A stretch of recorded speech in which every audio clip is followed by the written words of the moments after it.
Yun pong, yun pong affidavit, no, ni Las Cañas, mga bossing, ay mukhang lusot ho, mga kababayan, no?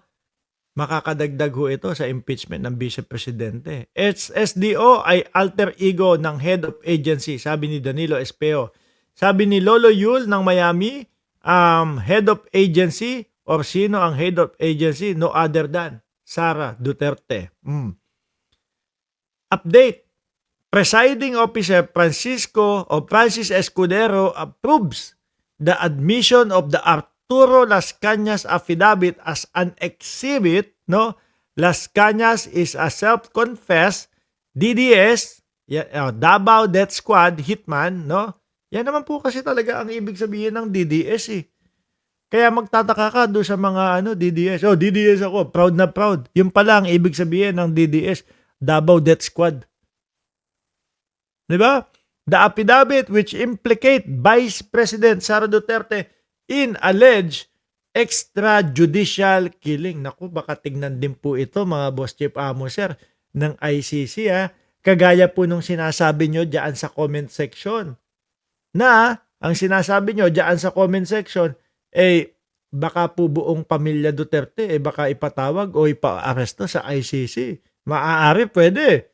Siyempre, itong impeachment, tapos lalo na maituturo ni Las Cañas ang Vice Presidente. Naku po, baka hindi lang po Bongo at Bato de la Rosa. Baka totoo po yung sinasabi ni dating Senador Antonio Trillanes na nasa pangatlo o pang-apat na batch ang Vice Presidente. Okay. The affidavit which implicate Vice President Sara Duterte in alleged extrajudicial killing has sparked significant debate regarding its credibility in the prosecution case. The defense earlier objected to the admission, while some senator judges questioned the use of the unsigned and unauthorized affidavit. Escudero said the marking does not mean there is a ruling on the authenticity, admissibly, or evidentiary weight of the affidavit. Escudero approves admission of Las Cañas affidavit as an exhibit.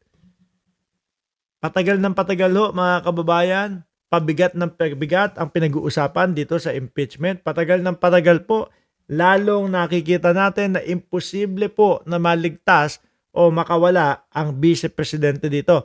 Lalong-lalo na po, mga kababayan, kung ang makikita mo ng mga lawyer at depensa nila ay puro pang-uurat na lang po, pangungupal na lang po.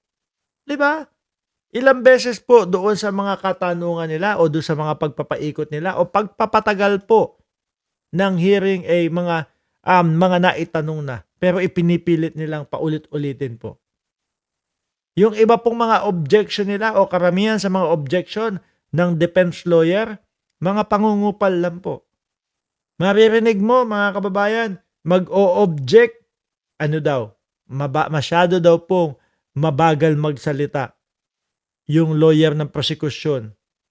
Mag-o-object, masyado daw pong maraming post yung pagsasalita, hindi mo alam kung tapos na.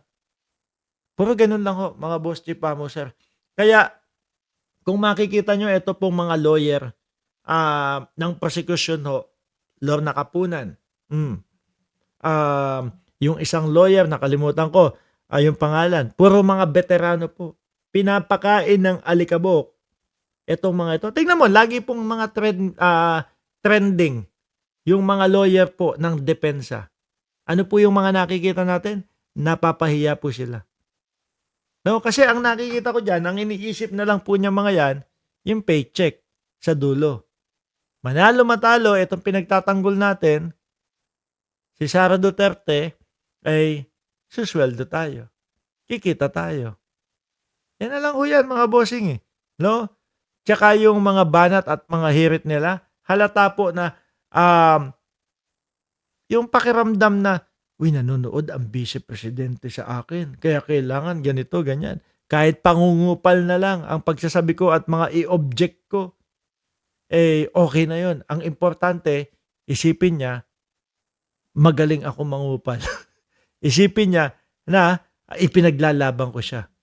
Sabi ni Elizabeth Kindara, magaling mga defense lawyer ni Inday, kaso hindi normal litigation ang hinaharap nila. Correct?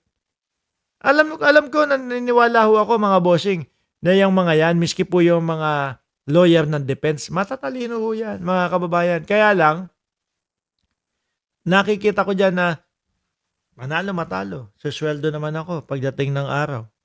Okay na yun. Tanggapin ko na lang. Malaking pera o siguro talagang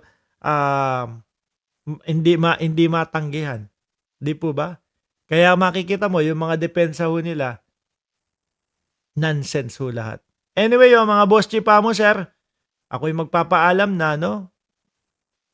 May nagpaparamdam na dito sa kwarto, although hindi ako naniniwala, pero magpapaalam na ako. Maraming salamat and God bless po sa ating